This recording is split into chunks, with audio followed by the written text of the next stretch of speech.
Off the bat, boys and girls, this is a cuck movie. Huh, Matthew?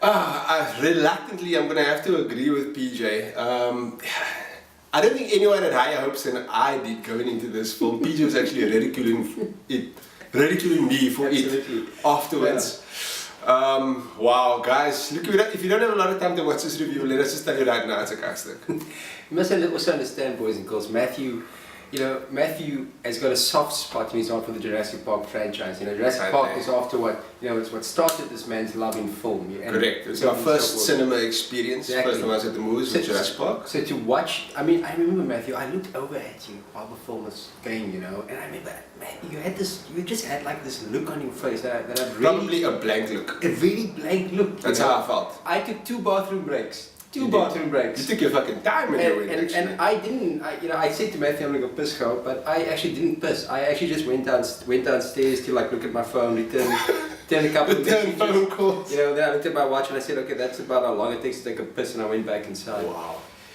That's how cuck this stick is.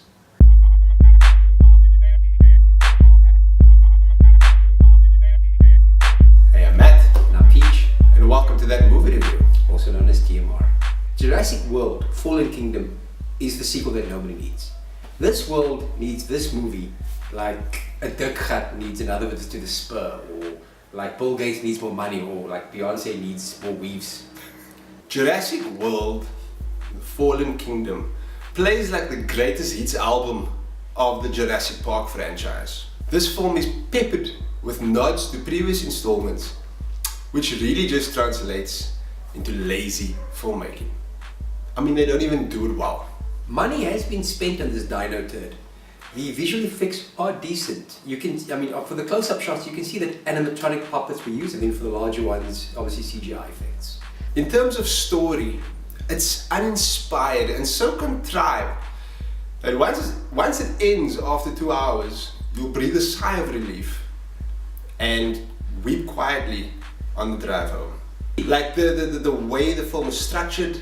Like, how do you start on such a strong set piece? Even the beginning part, setting up to that set piece was a bit iffy. Yeah. And then the set piece happened, it was cool, and then it kind of just tapers off after that.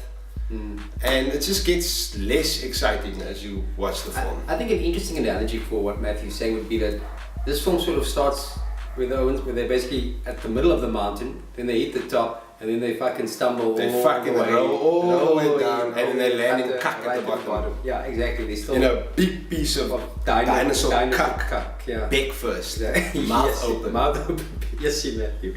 The sad part about it all is, of course, that this movie has set things up for a sequel. And I tell you, if those actors have any integrity left, then they'll make it quite clear that no amount of money can convince them to return for another film. Chris Pratt should be ashamed of himself for acting in this movie. His contractual obligations are defined by his wooden performance and a subtlety on his chat that literally says, I really don't want to be here. Bryce Dallas Howard compliments his stunted performance with something that a Barbie doll would truly be proud of. Bryce Dallas Howard, she cannot keep getting by and being a reg only. Yeah, she can't. You can't just be reg in this day and age. You have to be talented as well. Look, both of these actors are briefly joined by Jeff Goldblum, who is also picking up a paycheck. It's not all doom and gloom, folks. This movie will find an audience. There were times when we were snapped out of our catatonic states by the gasps and frights of our fellow audience members. Although it could also have been gasps and frights of dismay and disbelief just at the sheer cuckness on the screen. Jurassic World Fallen Kingdom is now officially a fallen franchise. And there's no doubt that Michael Crichton is spinning in his grave, and Steven Spielberg is sheepishly wavering in any interviews and comments. Matthew, it's that time. Tell the boys and girls what you thought. Okay, so needless to say, I went into this with high expectations, even though I heard the reviews were mediocre. Wow, apparently those reviews were actually given a bit of giving the film actually some credit where credit was not due. This really was lazy filmmaking. The film it didn't intrigue me at all. The storyline, the characters. The only thing that really got me going here and there were the actual dinosaurs. They really are the star of the show. And every scene that they're in and they catch and uncut and flip in mense, that really is the best part of the stick.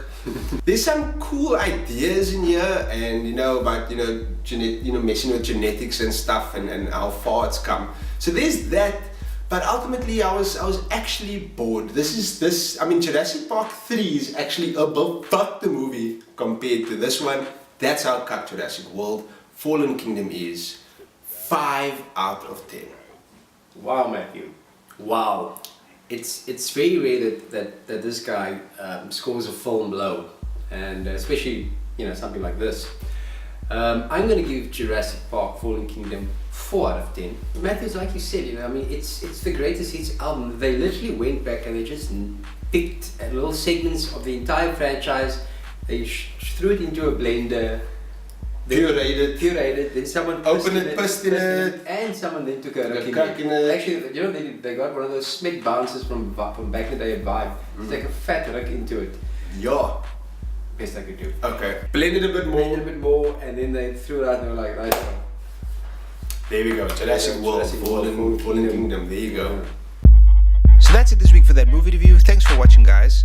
Please like us on Facebook, subscribe on YouTube, and follow us on Instagram and Twitter. Don't miss out, man.